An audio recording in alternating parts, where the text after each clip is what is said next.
Silakan bisa duduk. Thank you semua rekan-rekan yang melayani. Thank you guys. Praise the Lord. Haleluya. Praise the Lord. Praise the Lord. Haleluya. Thank you untuk setiap pelayan Tuhan. Baik yang ada di mimbar di sini maupun rekan-rekan yang berada di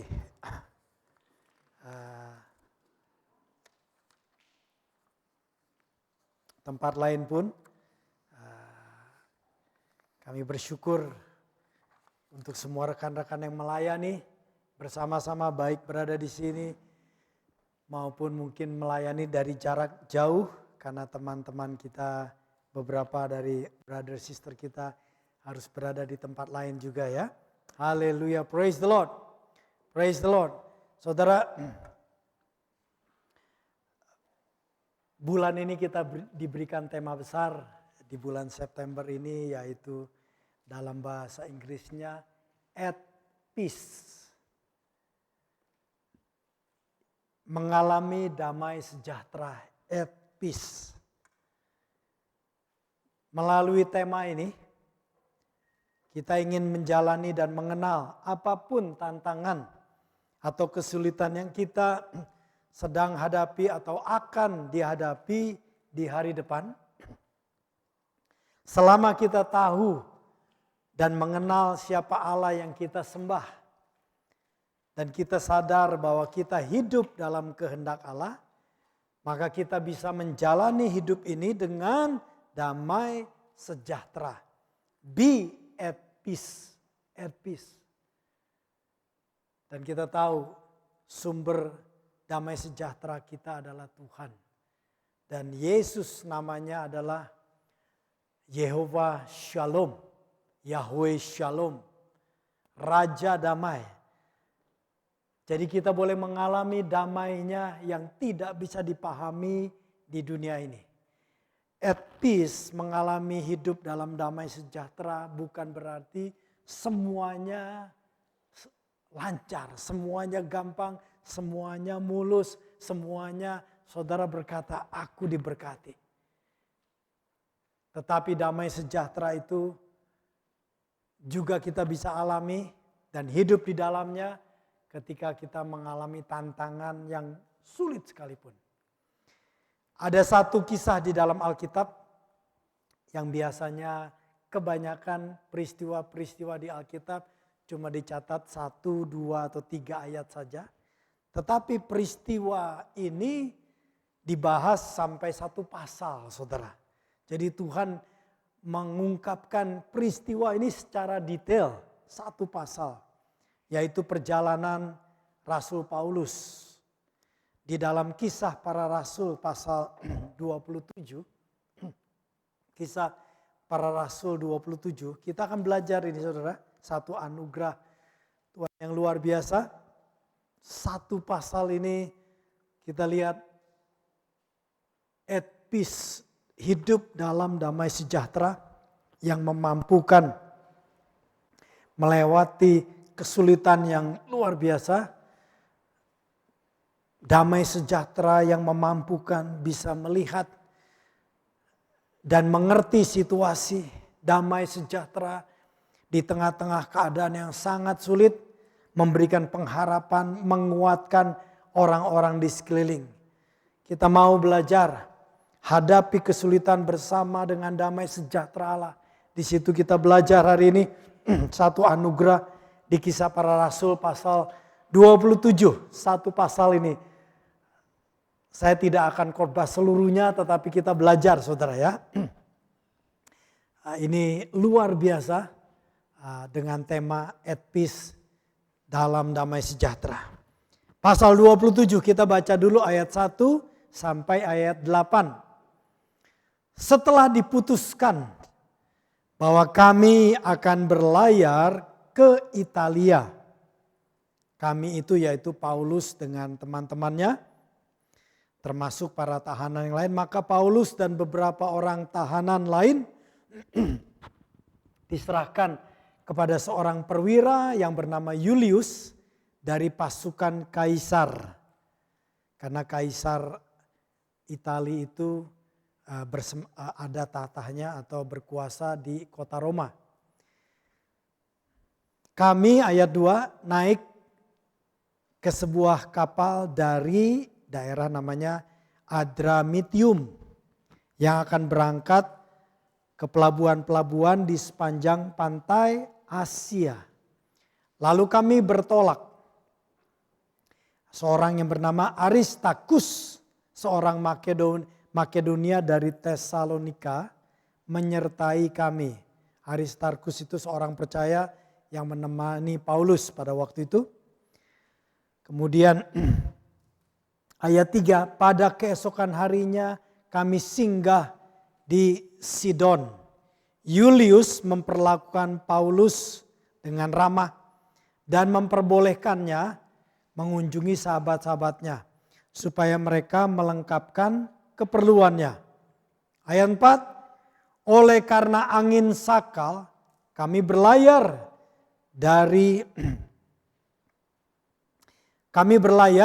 dari situ menyusur pantai Siprus. Dan setelah mengarungi laut di depan Kilikia dan Pamfilia, itu di daerah Turki sekarang, Kilikia dan Pamfilia, sampailah kami di Mira di daerah Likia. Ayat 6, di situ perwira kami menemukan sebuah kapal dari Alexandria. Alexandria adalah salah satu kota utama di zaman itu di sebelah utara benua Afrika.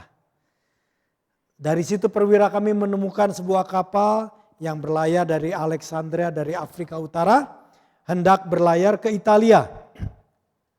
Ia memindahkan kami ke kapal itu. Jadi di daerah Likia, orang-orang tahanan yang dijaga oleh pasukan Julius itu dipindahkan ke kapal yang dari Alexandria dengan tujuan Italia, tujuan Roma. Ayat 7, selama beberapa hari berlayar kami hampir-hampir tidak maju. Dan dengan susah payah kami mendekati daerah namanya Nidus. Karena angin tetap tidak baik, kami menyusur pantai Kreta. Ada satu pulau yang disebut Kreta, pantai Kreta. Melewati Tanjung Salmone. Ayat 8, sesudah kami dengan susah payah melewati tanjung itu, sampailah kami di sebuah tempat bernama Pelabuhan Indah dekat kota Lasea. Sampai di sini dulu, saudara. Kisah ini di ayat 1 dimulai dengan perkataan bahwa Rasul Paulus dengan orang-orangnya bersama tahanan lain dibawa akan berlayar ke Italia, yaitu ke Roma, saudara. Ya. Nah di sini pada waktu itu sebenarnya perjalanan ke Italia ini adalah atas kehendak Allah. Dari mana saya tahu, dari mana kita tahu bahwa perjalanan berlayar ke Italia itu atas kehendak Allah. Di dalam Kisah Para Rasul pasal 23, Kisah Para Rasul pasal 23 ayat 11. Ayat 11 berkata begini saudara. Pada waktu itu Mahkamah Agama Yahudi di Yerusalem sedang menuduh Paulus. Lalu ia dibawa atau diselamatkan oleh tentara Romawi, dibawa ke markas tentara kerajaan Romawi di kota Yerusalem. Dan di kota Yerusalem itu firman Tuhan berkata di ayat 11, malam itu Tuhan Yesus menampakkan diri di samping Paulus. Tuhan Yesus datang saudara. Ya, datang kepada Paulus. Saudara, ini penghiburan yang luar biasa. Paulus pada waktu itu sedang dituduh, sedang diancam, sedang direncanakan untuk dibunuh saudara. Dan datanglah Tuhan Yesus berada di sampingnya menghiburnya. Saudara, kalaupun kehidupan kita ini sedang mengalami kesulitan yang luar biasa. Tuhan Yesus itu ada beserta kita. Dan kalau dia perlu, dia menyatakan dirinya. Dan pada waktu itu Tuhan Yesus dalam anugerahnya, dia perlu menyatakan dirinya kepada Paulus dan berkata, "Jangan takut Paulus, sebagaimana kamu sudah bersaksi tentang aku di Yerusalem," yaitu di mahkamah agama Yahudi yang sedang menuduh, merencanakan kekejaman terhadap dia.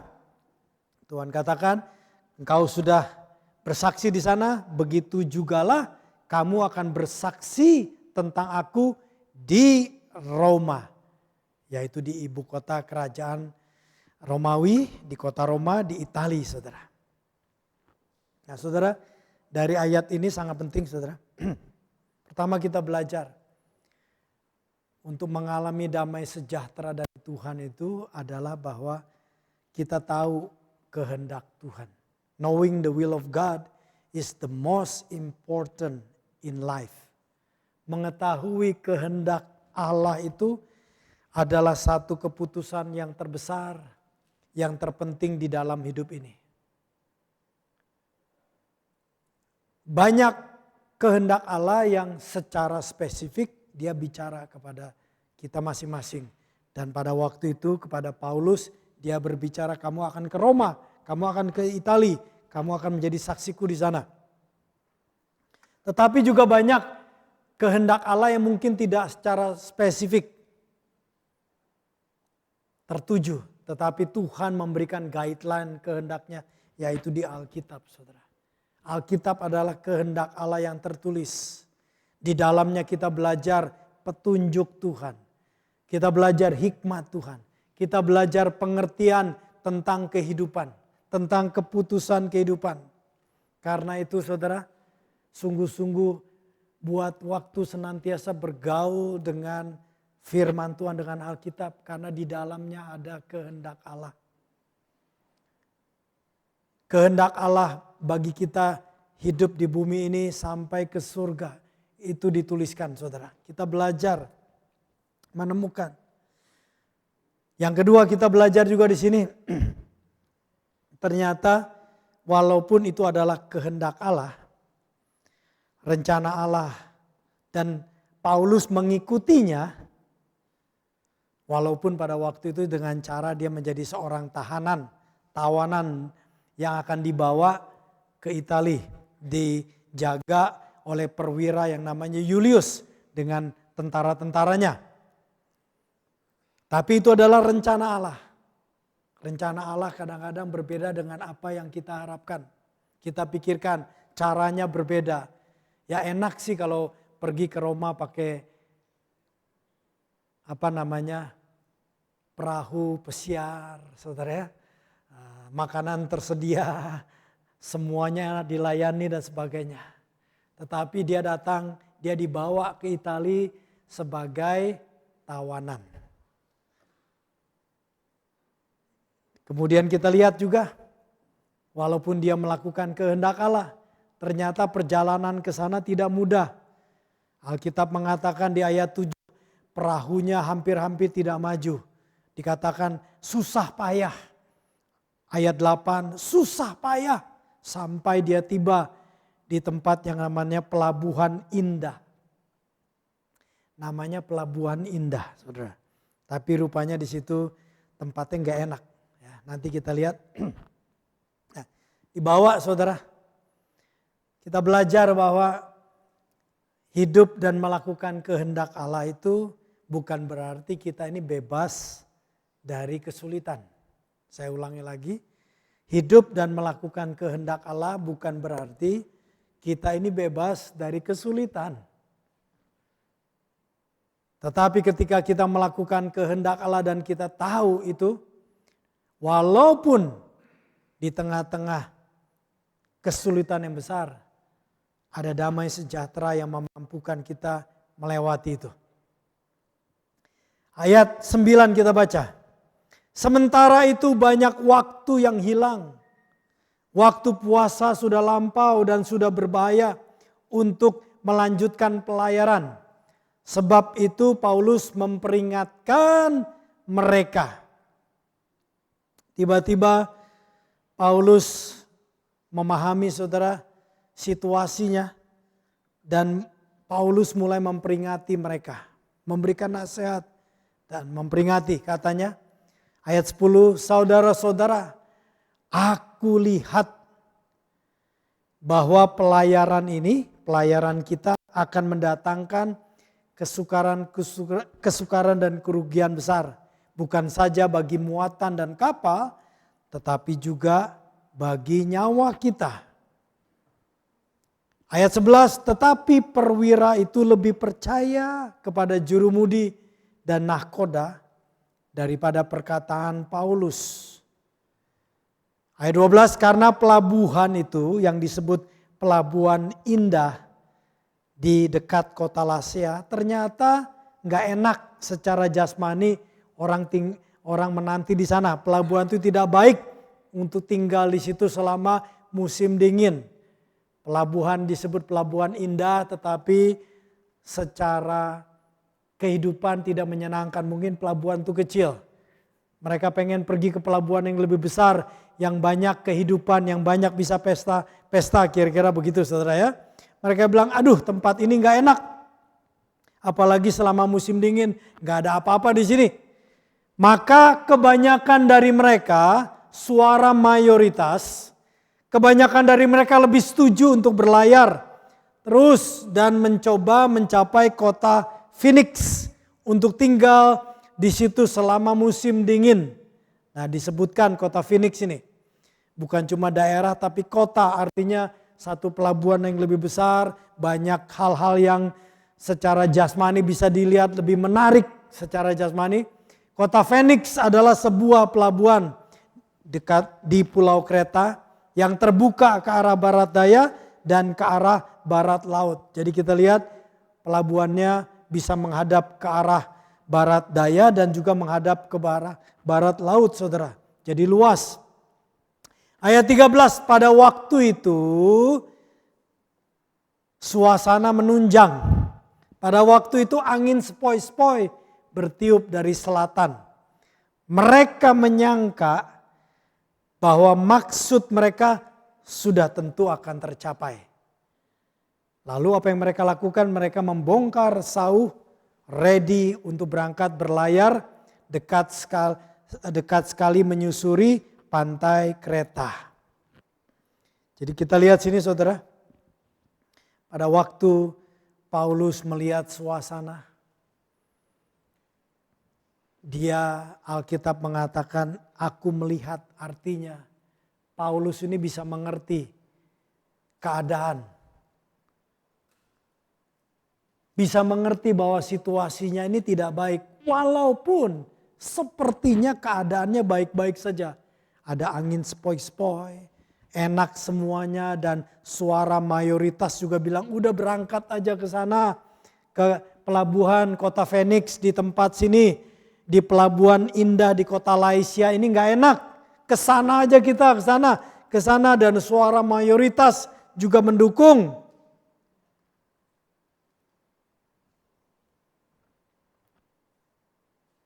Kita belajar di sini saudara. Hati-hati dengan suara mayoritas. Belum tentu yang suaranya terbanyak itu yang terbaik. Ditulis ini karena kebanyakan dari mereka lebih setuju untuk berlayar terus. Kalau kita tidak memiliki damai sejahtera yang benar dari Allah, kita tidak bisa membedakan tuh. Mana yang baik, mana yang salah, mana yang bahaya, mana yang tidak. Walaupun kelihatannya keadaannya semuanya baik-baik. Seperti digambarkan waktu itu angin sepoi-sepoi. Semuanya serba enak saudara, serba pas untuk berlayar. Sehingga mereka menyangka, mereka menduga, mereka memprediksi everything is okay. Bahwa mereka tentu akan mencapai ke kota itu, ke kota Phoenix. Hati-hati dengan suara mayoritas. Belajar minta kasih karunia Tuhan untuk membedakan mana yang benar, mana yang salah. Juga minta dari Tuhan telinga yang bisa menilai pendapat mana yang lebih tepat, saudara. Ketika Rasul Paulus memperingati mereka, hati-hati, aku lihat pelayarannya mendatangkan kesukaran dan kerugian besar. Bukan saja bagi muatan kapal, juga bagi nyawa kita loh. Tetapi perwira itu lebih percaya kepada jurumudi dan nahkoda daripada kepada perkataan Paulus. Saudara, kalau kita mendengar nasihat, minta sama Tuhan anugerah. Supaya kita ini betul-betul bisa menilai mana peringatan, mana nasihat yang benar. Terkadang nasihat itu datang dari tempat yang tak tersangka, tak terduga.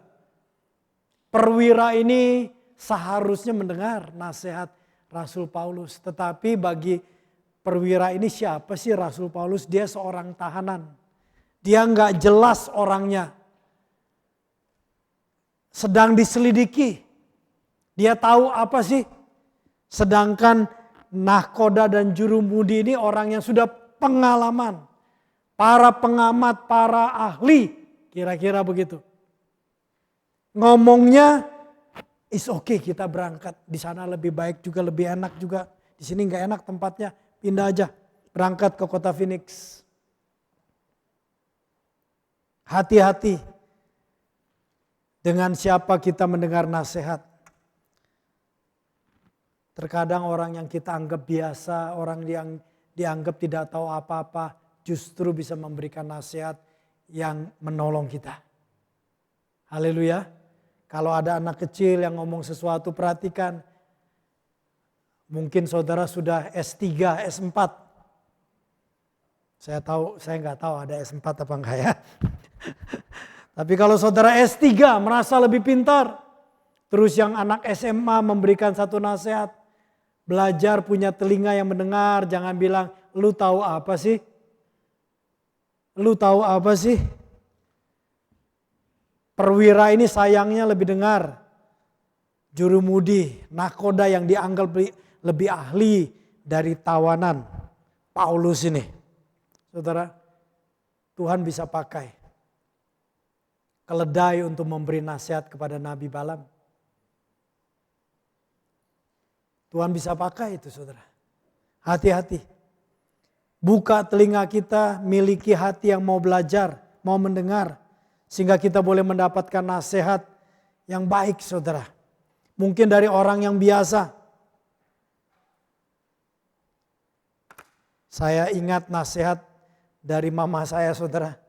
Pada waktu pastor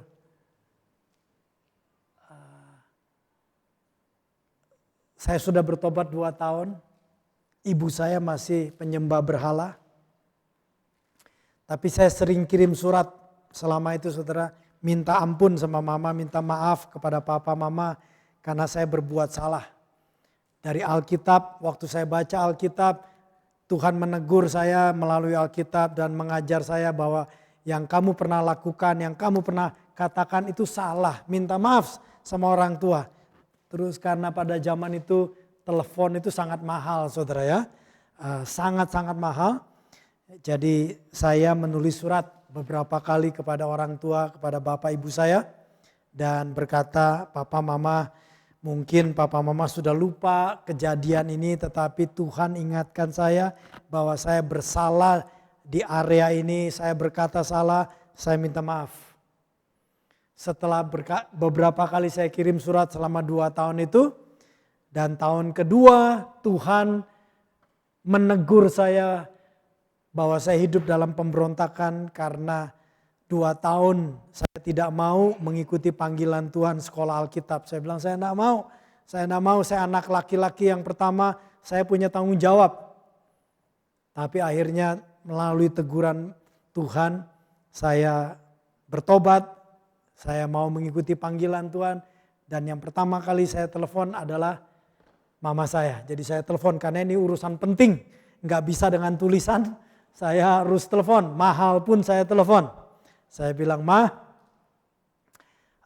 mama kan tahu saya sudah jadi pengikut Tuhan Yesus, saya jadi orang Kristen. Tuhan mau saya jadi hambanya. Tuhan mau saya memberitakan Injil. Mama saya diem, terus dia ngomong begini. Kamu sudah tahu hidup. Jawaban itu saudara, kamu sudah tahu hidup. Waktu mama saya berkata, kamu, yaitu pada saya, kamu sudah tahu hidup. Langsung Tuhan ingetin kepada saya. Mamamu mengerti bahwa kamu ini sudah menjadi orang yang dewasa. Orang yang berubah. Orang yang tahu minta maaf. Orang yang tahu mengakui kesalahannya. Jadi kalau kita di sini sering tidak mau mengakui kesalahan, Anda belum dewasa. Belum tahu hidup. Anda hidup tapi Anda belum hidup. Nah, mama saya bilang kamu sudah tahu hidup. Tuhan ajarkan waktu kamu belajar minta maaf, waktu kamu mengakui kesalahan kamu, kamu mengerti apa artinya hidup. Hidup itu kita bisa berbuat salah, tetapi yang penting adalah kita mau minta maaf. Amin. Kita mau berubah. Nah, rupanya dengan surat-surat itu mama saya ngerti bahwa pasti berubah. Yang kedua dia bilang ini mama saya ini belum percaya. Dia masih menyembah berhala saudara. Saya ingat waktu kami dari sejak kecil sampai saya mau ke luar negeri itu. Mama saya kalau pagi hari begini terus ya. Itu pagi hari jam 6. Terus jam 6 sore dia juga begini saudara ya. Kepada sesuatu yang di langit yang dia tidak kenal. Ya, dia tidak kenal. Pokoknya dia begini saudara ya. Dan dia diam di depan rumah itu ngapain saya nggak ngerti. Ya, tapi saya tahu dia sedang menyembah Allah, Allahnya ya. Tapi dia tidak tahu Allahnya. Terus dia berkata begini mama saya. Oke. Yang kedua dia bilang kalau memang kamu nggak ada pilihan lagi, kamu mau ikut dan mau menjadi hamba Tuhanmu, Tuhan Yesus itu, jangan bikin malu Tuhanmu. Jangan bikin malu Tuhan Yesus. Ini perkataan mama saya dari orang yang belum percaya sama Tuhan Yesus. Nanti setelah saya menjadi hamba Tuhan, setelah di Jepang, balik ke Indonesia baru mama saya percaya. Itu kurang lebih 3 tahun berikutnya baru dia akhirnya percaya. Saya bilang itu percaya, boleh gak tidur di gereja? Saya bilang udah tidur di gereja gak apa-apa. Ya. Nah, dia percaya pada waktu 3 tahun berikutnya. Jadi sebelumnya dia belum percaya, tapi dia berkata yang sampai sekarang ingat dan saya sampai sekarang minta tolong sama Tuhan. Tuhan tolong hidupku jangan sampai mempermalukan Tuhan. Haleluya. Ini dari mulut orang yang belum percaya saudara. My point, kita belajar punya telinga yang mendengar. Kadang-kadang dari orang non-Kristen kita bisa dengar nasihat Tuhan loh saudara. Kalau mulut, mulut keledai aja bisa dipakai sama Tuhan, apalagi mulut manusia lah saudara.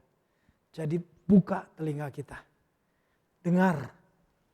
Kadang-kadang Tuhan pakai. Nah Tuhan pakai Rasul Paulus untuk menasihati orang-orang ini tetapi mereka lebih percaya kepada yang ahli. Mereka lebih percaya kepada suara mayoritas. Mereka berlayar.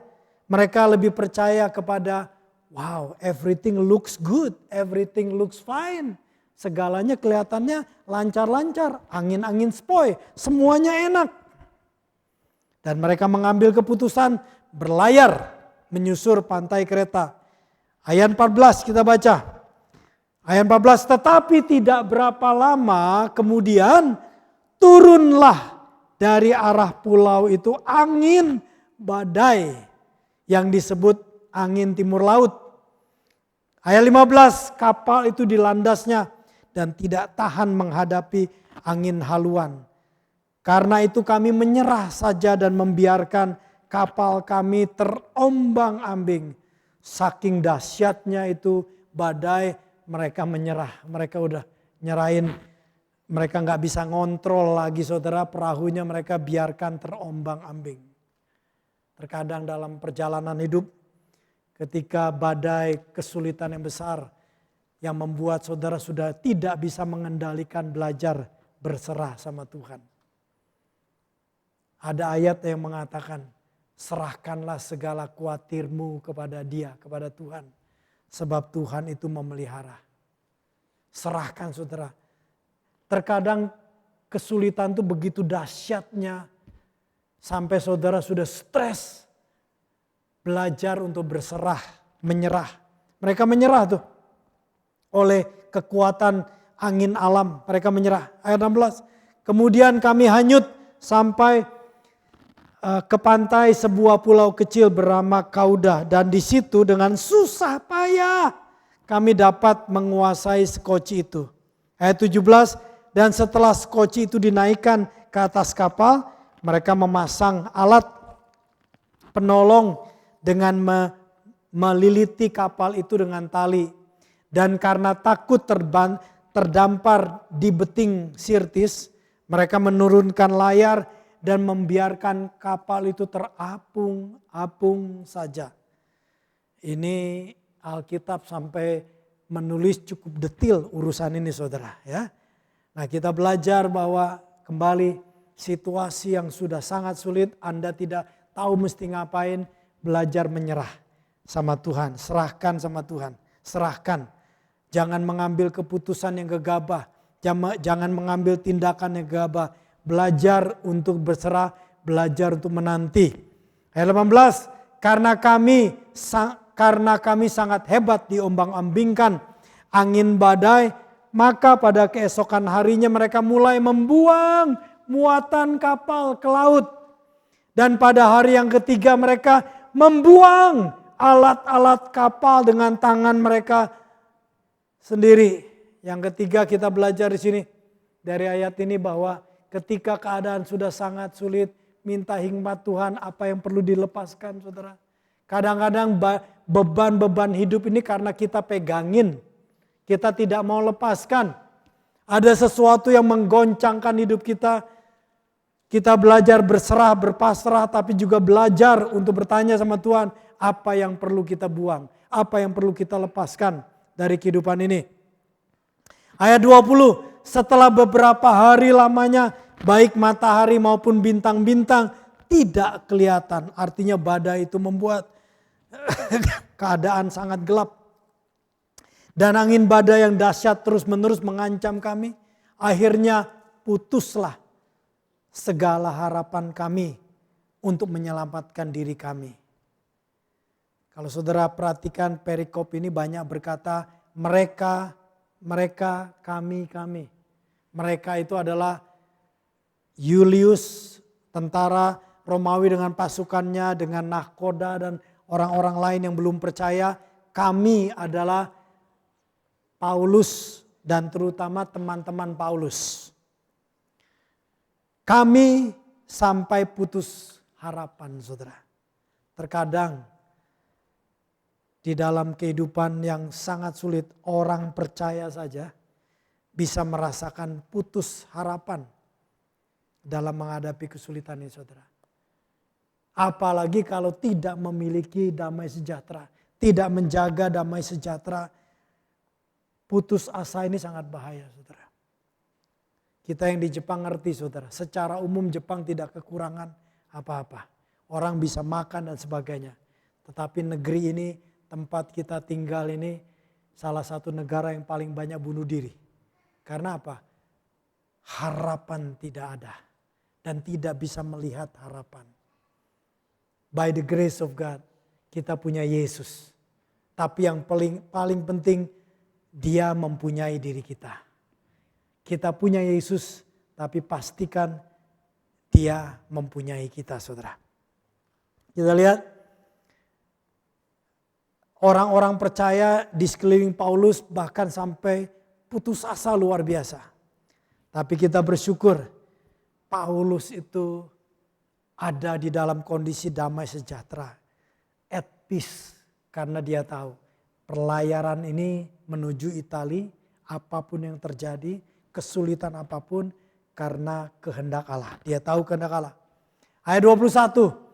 Dan karena mereka beberapa lamanya tidak makan, berdirilah Paulus di tengah-tengah mereka dan berkata, saudara-saudara, jika sekiranya nasihatku dituruti, supaya kita jangan berlayar dari kereta, kita pasti terpelihara dari kesukaran dan kerugian ini. Setelah berapa hari, Rasul Paulus akhirnya mulai, aku perlu menegur ini. Dia berdiri, dia bilang, kalian sih gak denger. Coba lu denger. Kalau kalian dengar nasihatku, pasti ini terhindar. Orang yang hidup dalam damai sejahtera bukan mengiyakan segala sesuatu, saudara. Kalau Anda perlu menegur orang, Anda perlu marah, ya marahlah dengan wajar. Dan Rasul Paulus menyatakan sedikit kemarahan juga, kamu sih gak dengar. Saudara-saudara, jika nasihatku dituruti, jika kalian mau dengar aja, jangan berlayar dari daerah kereta, kita pasti terpelihara dari kesukaran dan kerugian ini. Haleluya. Tapi Alkitab mengajar jangan cuma marah, tapi kasih solusi. Ayat 22, tetapi sekarang juga dalam kesukaran ini aku menasihatkan kamu. Nah, kadang-kadang nasihat kita ini bisa lebih didengar setelah orang itu melewati kesulitan. Dan kali ini nasihatnya didengar, saudara. Setelah mereka sadar nasihat yang pertama diacuhkan, diabaikan, sekarang mereka dengar nasihatnya. Tetapi sekarang juga dalam kesukaran ini aku menasihatkan kamu. Saudara, kita di sini banyak orang tua. Kadang-kadang Anda menasihati anak Anda nggak mau dengar. Doakan saja, saudara. Terkadang anak-anak itu harus melewati kesukarannya sendiri. Tetapi di dalam kesukaran mereka, jangan terus saudara, lu sih gak mau denger, goblok lu sih gak mau denger. Jangan begitu saudara, tegur boleh, tapi tetap memberikan nasihat yang baik. Haleluya, jangan cuma Anda menonjolkan kemarahanmu saja, tetapi ada keseimbangan, ada damai sejahtera di dalam kemarahan saudara, teguran saudara. Rasul Paulus menegur orang-orang itu, tetapi dia juga memberikan nasihat yang berikut. Dia tetap tidak putus asa menasihati mereka. Aku menasihatkan kamu supaya kamu tetap bertabah hati. Sebab tidak seorang pun di antara kamu yang akan binasa, kecuali kapal ini akan hancur karam. Ayat 23, karena apa? Karena tadi malam seorang malaikat dari Allah, yaitu Allah yang aku sembah sebagai miliknya, berdiri di sisiku. Dan ia berkata, jangan takut Paulus, engkau harus menghadap Kaisar. Perkataan yang pertama mengingatkan Paulus rencana Allah. Walaupun keadaan yang sangat sulit di pelayanan yang bisa membuat kapal itu hancur tenggelam, Rasul Paulus diingatkan, jangan takut. Kamu akan sampai ke Kaisar. Diulangi lagi janji Tuhan, rencana Tuhan. Kamu harus menghadap Kaisar, kamu pergi ke Roma, kamu akan ke Italia. Dan sesungguhnya oleh karunia Allah, maka orang-orang yang bersama dengan engkau di kapal ini akan selamat karena engkau. Ayat 25, sebab itu kata Pak Rasul Paulus, tabahkanlah hatimu saudara-saudara, karena aku percaya kepada Allah. Haleluya. Orang yang mengalami damai sejahtera itu karena percaya kepada Allah. Percaya kepada Allah. Percaya kepada Allah. Bahwa semuanya pasti terjadi sama seperti yang dinyatakan atau disampaikannya kepadaku. Namun kita harus mendamparkan kapal ini di salah satu pulau. Tetapi pulau ini, kapal ini akan hancur, tetapi nyawa kita akan diselamatkan. Di sini kita melihat saudara, dasar daripada damai sejahtera yang dimiliki oleh Rasul Paulus, selain dia tahu kehendak Allah untuk dia pergi ke Roma, ke Italia, bahkan diteguhkan lagi melalui malaikat Tuhan bahwa yang berkata, jangan takut Paulus, engkau harus ke Kaisar. Dia tahu kehendak Allah sampai ke sana. Yang kedua dia katakan bahwa dia tahu kenapa saudara? Karena dia mengenal Allah yang aku sembah sebagai miliknya. Ini penting saudara. Banyak orang menyembah Allah tetapi tidak pernah memberikan hidupnya dimiliki oleh Allah. Menyembah Allah ke gereja tetapi Senin sampai Jumat melakukan sendiri kemauannya. Memilih sendiri jalan hidupnya. Kiranya kita belajar boleh menjadi pribadi yang menyembah Allah dan tahu hidup kita dimiliki oleh Allah. Apalagi kalau kita mengambil keputusan hidup yang sangat penting dalam hidup ini. Kemana saudara mau sekolah, kemana saudara bekerja, siapa yang saudara akan menikahi. Pastikan bahwa saudara berkata, aku menyembah Allah dan engkau memiliki hidupku. Haleluya. Ini sangat penting. Mau pindah negara, mau pindah pekerjaan, hal-hal yang sangat mengefek ke dalam kehidupan kita. Pasangan siapa yang akan kita menikah. Kemudian apakah kita harus beli rumah, di mana tempatnya, itu sangat penting saudara. Jangan sampai kita sekedar, oh karena aku mampu aku lakukan begini, karena aku bisa aku lakukan begini. Kita harus belajar seperti Rasul Paulus. Dia bisa mengalami damai sejahtera. Karena dia bukan sekedar menyembah Allah, tetapi dia mengakui, aku ini miliknya. Allah yang aku sembah sebagai miliknya. Dia mengakui Tuhan memiliki hidupnya. Saya berharap saudara datang beribadah bukan sekedar karena saudara beragama Kristen. Bukan sekedar saudara kebiasaan Kristen. Tetapi ketika kita datang ke gereja, kita menyembah Allah karena kita tahu hidup kita ini dimiliki oleh Allah. Dia yang punya hidup kita. Amin. Pastor belajar, saya datang beribadah, melayani bukan sekedar saya hamba Tuhan, tapi hidupku dimiliki oleh Allah. Haleluya. Amin. Allah lah pemilik hidup kita. Allah lah pemilik hidup saya. Kalau kita ini belajar menyadari bahwa Allah memiliki hidup kita, kita akan menghadapi kehidupan dan menjalaninya dengan lebih tenang saudara. Yes, tantangan bisa ada, masalah bisa ada. Tetapi kita tahu siapa pemilik hidup kita. Haleluya. Ayat 27. Malam yang ke-14 sudah tiba. Jadi tergoncang itu kapalnya itu kapalnya di atas lautan itu 14 hari. Malam yang ke-14 sudah tiba dan kami masih tetap terombang-ambing. Tetapi malam, kira-kira tengah malam, anak-anak kapal merasa bahwa mereka telah mendekati daratan. Jadi para orang-orang yang bekerja di kapal itu yang tahu tentang lautan, mereka merasa bahwa udah lebih dekat dengan daratan. Ayat 28 yang mereka mau lakukan ini. Lalu mereka mengulurkan batu duga atau batu ukur dan ternyata air di situ 20 depa dalamnya. Zaman dulu hitungan ke dalam laut dalam ukuran depa, 20 depa ke dalam laut.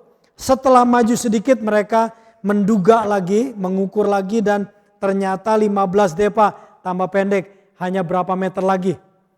Dan karena takut ayat 29 bahwa kami akan terkandas di atas salah satu batu karang, mereka membuang 4 sauh buritan dan kami sangat berharap mudah-mudahan hari lekas siang. Ayat 30, tetapi anak-anak kapal, perhatikan, ini pada waktu itu malam hari saudara. Rupanya ada konspirasi pada malam itu.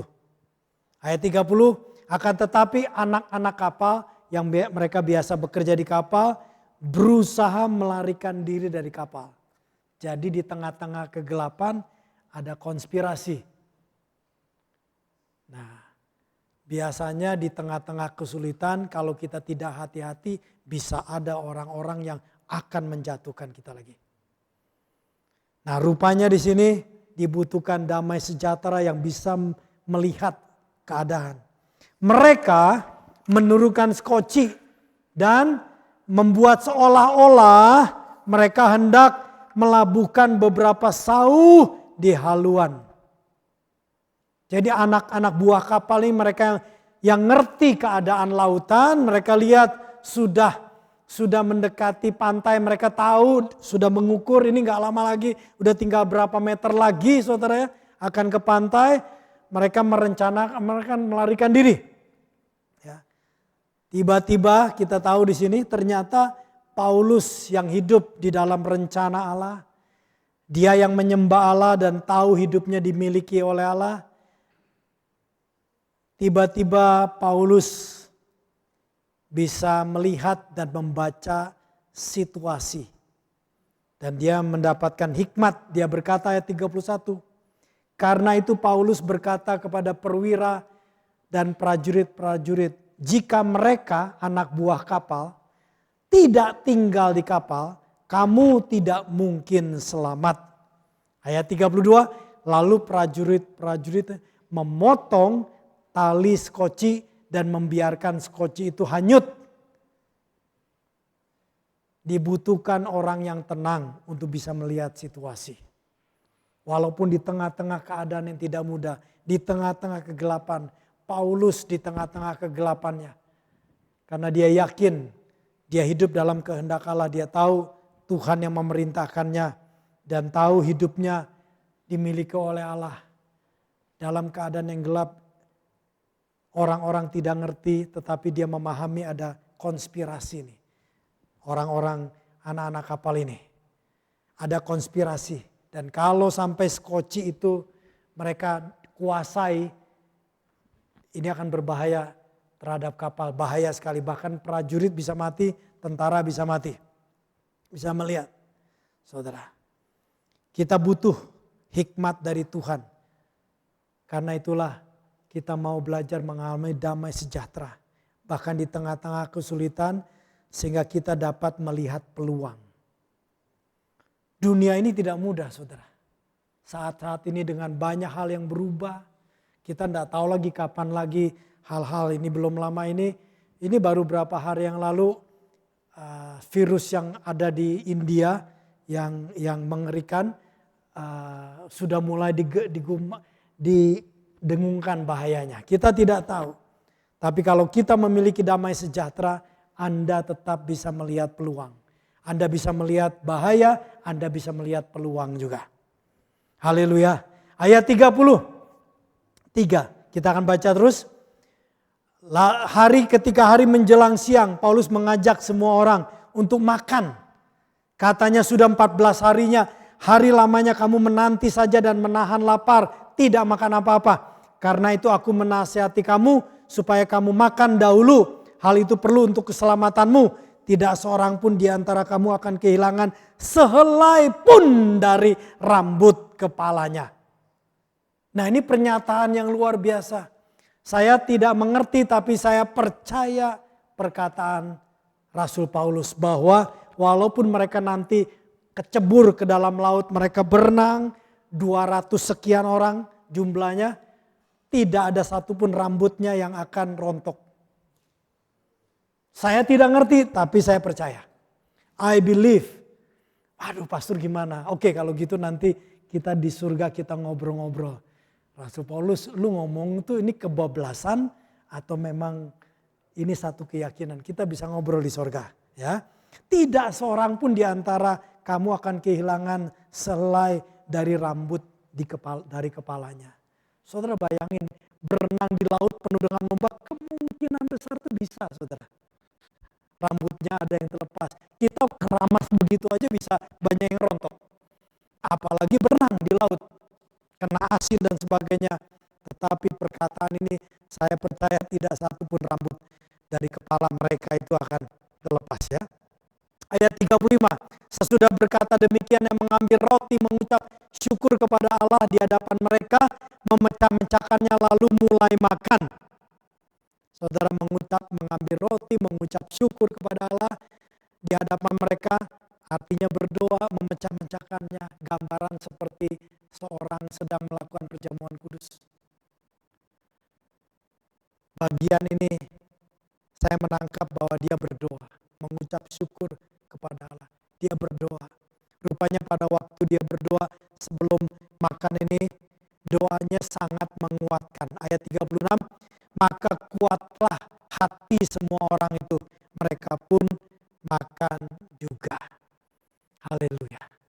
Saudara, orang yang memiliki damai sejahtera di tengah-tengah kesulitan hidup, waktu mau makan dan berdoa, doanya tetap bisa menguatkan orang lain. Haleluya. Karena damai sejahtera yang ada dalam kehidupan Rasul Paulus. Ayat 37, jumlah kami semua di kapal itu ada 276 jiwa. Ada 276 jiwa di dalam perahu itu. Ayat 38, setelah mereka makan kenyang, mereka membuang muatan gandum ke laut untuk meringankan kapal itu.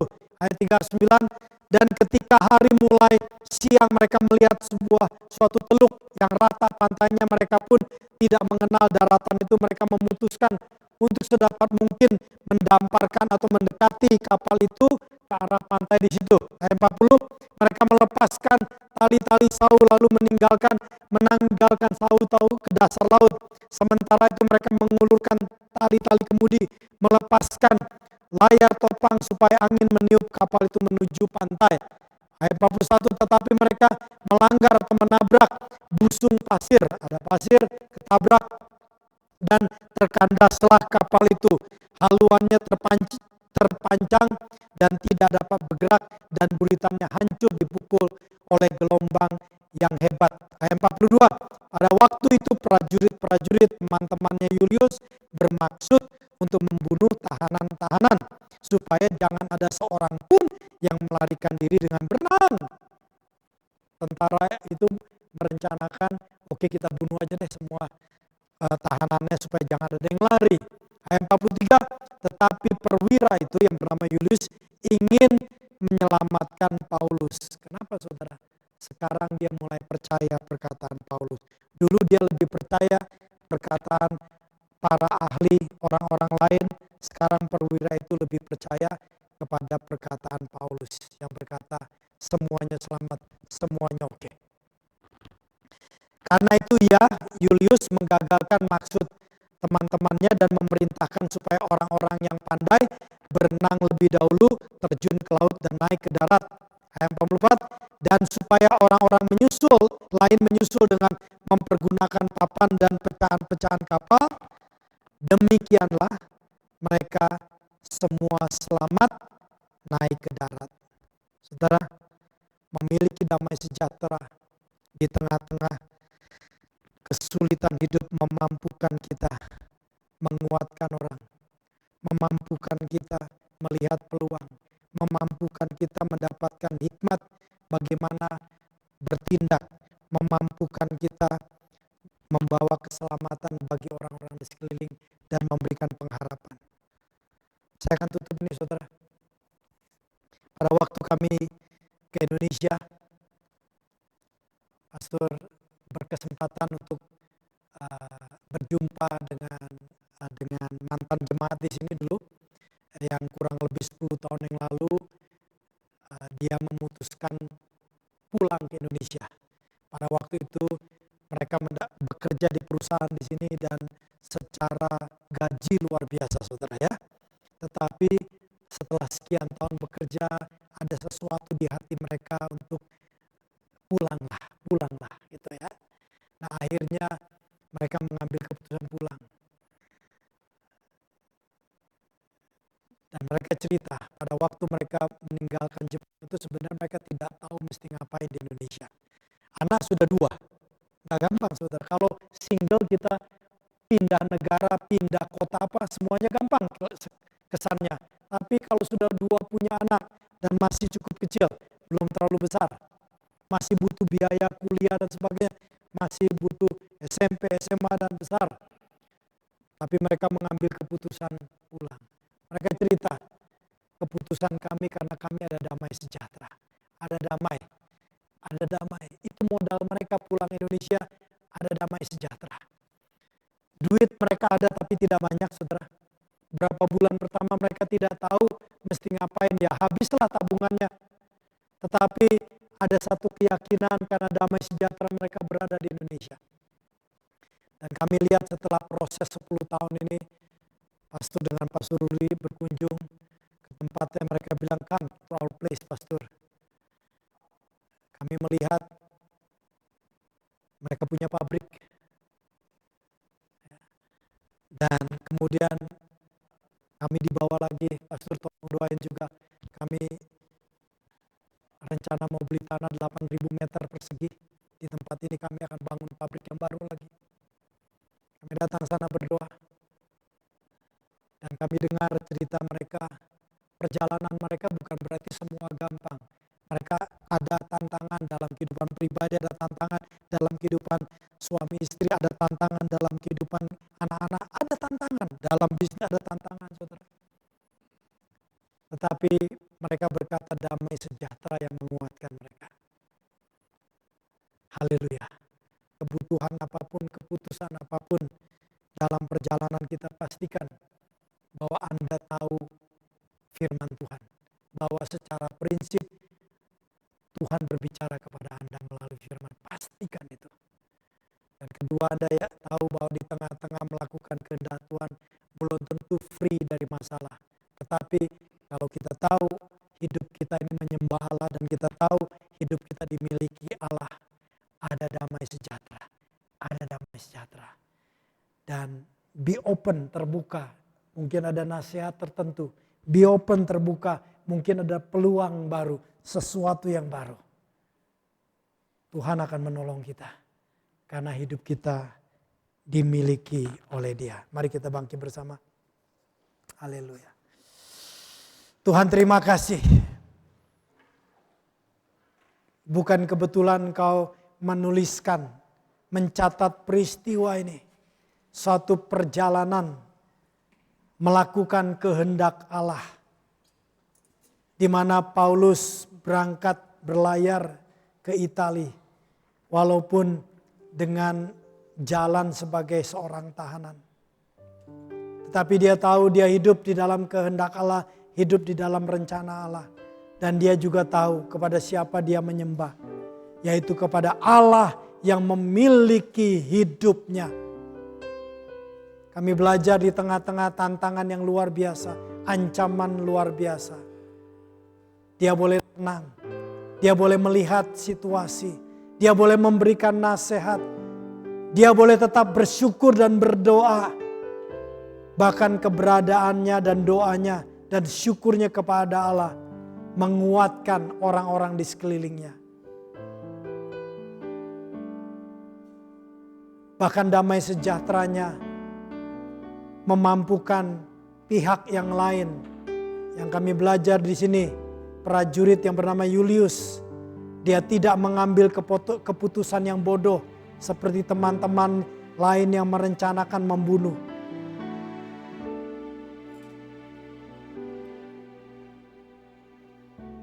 Tuhan, ingatkan kami. Kami menyembah Engkau. Dan kiranya kami sadar hidup kami dimiliki oleh-Mu. Ini hidup kami, Tuhan. Dimiliki oleh Allah. Kami belajar menyerahkan perjalanan hidup kami bersama-Mu, Tuhan. Terima kasih, Tuhan. Di dalam nama Tuhan Yesus Kristus, damai sejahtera Allah di dalam kami dan menyertai kami. In Jesus' name, be at peace. Amen.